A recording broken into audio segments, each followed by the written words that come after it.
ইনজুরিতে পড়ছেন Nicolas ট্যাগলিফিকো।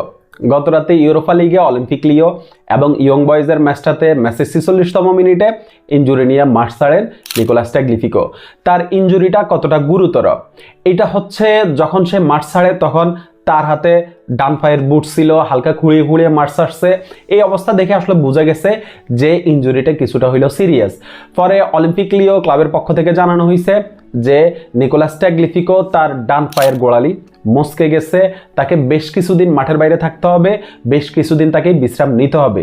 Olympic লিওর সামনের যে ম্যাচটা আছে লিগ ওয়ানে ম্যাচের বিপক্ষে, ওই ম্যাচটাতে হচ্ছে নিকোলাস ট্যাগলিফিকোকে পাওয়ার কোনো সম্ভাবনা নেই। এরপরেও 2-1টা ম্যাচ তাকে বিশ্রাম নিতে হবে। মোট কথা বেশ কিছুদিন মাঠের বাইরে থাকতে হবে নিকোলাস ট্যাগলিফিকোকে। এখন একজন আর্জেন্টাইন ফ্যান হিসেবে নিকোলাস ট্যাগলিফিকোর ইনজুরির নিউজটা শুনে আপনার মনের ভিতর আসলে কেমন অনুভূতি হইতেছে, কেমন ফিল করতেছেন আপনি? আমি একজন আর্জেন্টাইন ফ্যান হিসেবে নিকোলাস ট্যাগলিফিকোর ইনজুরির নিউজটা পাওয়ার পরে আমি একটু টেনশনে পড়ে গেছি। কারণ আর্জেন্টিনার মেইন লেফট ব্যাক হচ্ছে নিকোলাস ট্যাগলিফিকো, আর এই যে আমাদের লেফট ব্যাকে কিন্তু খুব বেশি একটা অপশন নেই।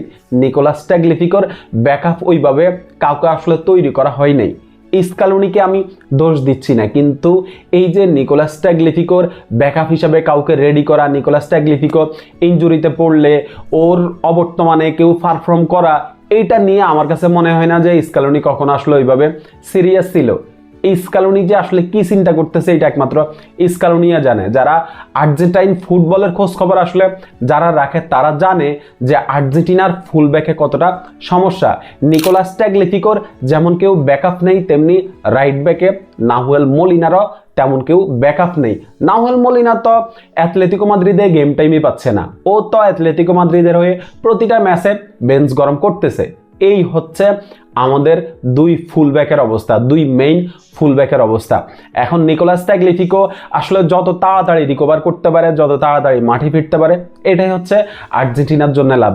নিকোলাস ট্যাগলিফিকোর ইনজুরি কিন্তু খুব ভালো একটা বার্তা আমাদেরকে দিচ্ছে না। আমাদের বিশ্বকাপ জয়ের যে স্বপ্ন, এই স্বপ্নটা কিছুটা হইলেও আসলে শঙ্কার মুখে পড়বে।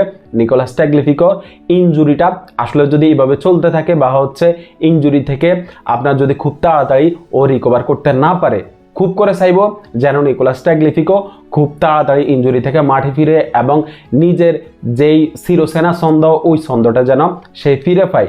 অলিম্পিক লিওর হয়ে কিন্তু নিকোলাস ট্যাগলিফিকো ভালোই ফর্মে আছে, কনসিস্টেন্ট পারফর্ম আপনার অলিম্পিক লিওর জার্সিতে সে করতেছে। এই মুহূর্তে আসলে ট্যাগলিফিকোর ইনজুরিটা আমার কাছে মনে হয় যে আর্জেন্টিনার জন্য খুব ভালো একটা নিউজ না, অন্তত আর্জেন্টাইন ফ্যানদের জন্য এটা একটা টেনশনের নিউজ।